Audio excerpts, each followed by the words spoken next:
దేవునికి వ్యతిరేకంగా నడిచి మనం క్షేమంగా ఉంటామా? ఇప్పుడైనా దిద్దుకోమంటున్నాడు దేవుడు. ఇప్పుడైనా తిరిగి నా దగ్గరికి రా, ఇప్పుడైనా నీ మనసును మార్చుకోమంటున్నాడు దేవుడు. ఇప్పుడైనా మించిపోయింది ఏమీ లేదు. ఇప్పుడైనా వచ్చి పశ్చాత్తాపడి బ్రతిమలాడుకో, కన్నీటితో ప్రాధేయపడు, ప్రార్థించు, బ్రతిమలాడు. నా జీవితాన్ని మార్చు ప్రభువా, నా బ్రతుకును మార్చు ప్రభువా, నీ కృపను నాకు ఇవ్వండి తండ్రి అని ఆయన సన్నిధిలో మోకరించి ప్రార్థించి, ఇట్టి జీవితం నాకు వద్దు ప్రభువా, ఇలాంటి జీవితం నాకు వద్దు నాయన అని దిద్దుకునేదానికి మనం ప్రయత్నం చేయాలా?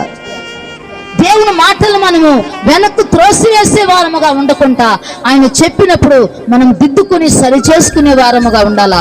మన తప్పును మనం తెలుసుకునే వారముగా ఉండాలా. మన పొరపాట్లు మనం తెలుసుకునే వారముగా ఉండాలా.